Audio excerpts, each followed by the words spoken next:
اگر دقت کے ساتھ دیکھا جائے تو مدینہ میں موجود آدمی شام کی طرف چہرہ کرے تو ڈائریکٹ کعبہ کی طرف اس کا چہرہ پچھلا حصہ نہیں ہوگا، کراس ہوگا، کیونکہ مدینہ سے جنوب کی طرف مکہ پڑتا ہے، اور مدینہ میں بیٹھا ہوا شخص اگر شام کی طرف دیکھے تو شمال اور مغرب کی جہت میں پڑے گا، تو مدینہ سے اگر شام کی طرف چہرہ کرے گا تو اس کی پشت مکہ کی طرف نہیں جائے گی، اس کی پشت جنوب اور مشرق کے کام میں پڑ جائے گی۔ تو ہمارے استاد نے کہا کہ اس سے دلیل پکڑنا کہ نبی کریم صلی اللہ علیہ وسلم نے پیشاب پاخانہ کے وقت بیت المقدس کی طرف چہرہ کیا آپ نے، یا یہ کہ آپ نے پشت کی خانہ کعبہ کی طرف، تو چہرہ تو درست ہے جیسا کہ عبداللہ بن عمر رضی اللہ عنہ نے بتایا، لیکن اس سے یہ دلیل پکڑنا کہ پچھلا حصہ آپ صلی اللہ علیہ وسلم کا کعبہ کی طرف تھا، کہتے ہیں اس سے استدلال درست نہیں ہے۔ یہاں ایک بات ہے، یہ روایت لیجیے تو اس سے اتنی بات کا پتہ چل سکتا ہے آپ کو کہ چلو مبانی میں چہرہ نہیں کر سکتے، پچھلا حصہ کر سکتے ہیں، اتنی دلیل مل سکتی ہے، بس دونوں کی دلیل اس میں نہیں ہے۔ اور میں نے کیا کہا کہ اگر ضروری نہ ہو، اور اس کا جواب دیا ہے لوگوں کہ نبی کریم صلی اللہ علیہ وسلم شام کی طرف کیوں کیے ہوئے تھے، کیونکہ آپ صلی اللہ علیہ وسلم کا پچھلا حصہ ایسا تھا وہاں جہاں بیٹھے تھے کہ اگر آپ اگلا حصہ ادھر کرتے تو لوگ دیکھ رہے ہوتے، لیکن لنگی پہننے والا بآسانی پیشاب پاخانہ یعنی پیشاب بآسانی کر سکتا ہے، پچھلا حصہ نہیں کھلے گا لنگی اگر پہنے ہوئے ہو۔ اور نبی کریم صلی اللہ علیہ وسلم اپنا پچھلا حصہ کعبہ کی طرف اس وجہ سے کیے کہ ادھر کچھ لوگ تھے، بے پردگی ہو سکتی تھی، تو اس بے پردگی سے بچنے کی خاطر آپ نے شمال کی طرف اپنا چہرہ کر لیا تاکہ لوگوں سے پردہ ہو سکے۔ تو یہ ہمارے نبی صلی اللہ علیہ وسلم کی یہ عمل ہے جس سے لوگوں نے دلیل پوری ہے، لیکن بہتر یہ ہے کہ مبانی کے اندر یعنی گھر کے اندر بھی ہو تو قبلہ کی طرف چہرہ نہ کریں۔ اب وہی مسائل رضی اللہ عنہ کہتے ہیں کہ ہم جب بیت المقدس پہنچے شام تو وہاں دیکھے کہ مراحیض جس ٹوائلٹ کو کہتے ہیں بنائے گئے تھے قبلہ کے سمت، فَكُنَّا نَنْحَرِفُ، تو جب ہم اس میں بیٹھتے تھے تو اپنا خود ہم پھر جاتے تھے۔ کیا مطلب؟ اگر سمت بنا ہوا ہے اس کا قبلہ کی طرف تو ہم قبلہ کی طرف چہرہ نہ کر کے گرچہ سیٹ بیٹھی ہوئی قبلہ کی طرف ہم اپنا چہرہ غیر قبلہ کی طرف کر لیتے ہیں۔ تو اس طرح سے ہمارا کو بھی کسی ایسے ٹوائلٹ کو استعمال کرنے کی ضرورت پڑتا ہے جس کی سیٹیں قبلہ کی طرف بنائی گئی ہو تو ہم لوگ اندر کر سکتے ہیں، کوئی مسئلہ نہیں ہے، اتنی پریشانی برداشت کر سکتے ہیں، احترام قبلہ ہے۔ یہ ابو ایوب انصاری رضی اللہ تعالیٰ عنہ کی حدیث کے اندر موجود ہے۔ اسی طریقے سے پیشاب پاخانہ کے وقت جب آب دست ہے تو دائیں ہاتھ میں استعمال کریں گے۔ یہ سلمان فارسی رضی اللہ تعالیٰ کی حدیث میں کیا کہ اجل قد نهانا ان نستقبل القبلة بغاية بول او ان نستنجي باقل من 3 احجار او ان نستنجي باليمين۔ ہمارے نبی صلی اللہ علیہ وسلم نے اسے بھی روکا ہے کہ 3 پتھر سے کم نہ استعمال کریں۔ ہمارے نبی صلی اللہ علیہ وسلم نے اسے بھی روکا ہے کہ دائیں ہاتھ کو استعمال کریں، تو دائیں ہاتھ میں استعمال کیا جائے گا۔ دائیں ہاتھ سلام کے لیے، دائیں ہاتھ قرآن چھونے کے لیے، بائیں ہاتھ کو ایسے مقام پہ ہمارے نبی صلی اللہ علیہ وسلم نے استعمال کیا، لہٰذا یہاں دائیں ہاتھ نہ استعمال کیا۔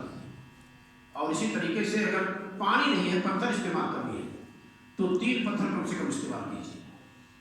کچھ لوگوں نے فقہی مسئلہ بنا رکھا ہے، اس کو کہتے ہیں 2 ہی رہے تو بھی کافی ہے، کیونکہ نبی کریم صلی اللہ علیہ وسلم نے ایک صحابی کو بھیجا کہ جاؤ میرے لیے پتھر لے آؤ، تو کہتے ہیں کہ فَأَتَيْتُ بِثَلَاثَةِ أَحْجَارٍ بِحَجَرَيْنِ وَالرَّوْضَةٍ، تو میں 2 پتھر لایا اور ایک گوبر کا مٹی کا ٹکڑا لایا، فَأَخَذَ الْحَجَرَيْنِ وَأَلْقَى الرَّوْضَةَ، تو نبی کریم صلی اللہ علیہ وسلم نے دونوں پتھر لے لیا اور میکنی کو ڈال دیا، کہا انہا رجس گندا ہے، تو کہتے ہیں دیکھیں 2 ہی لے آپ نے، لیکن وہ اس چیز کو بھول جاتے ہیں کہ اسی روایت میں موجود ہے اتنی مثال سے جب تیسرا اٹھا کر کے لا، تو اگر چھوٹا پتھر ہے اور آپ کو استنجا کرنا ہے تو کم سے کم 3 پتھر استعمال کریں گے، یہ مطلوب ہے۔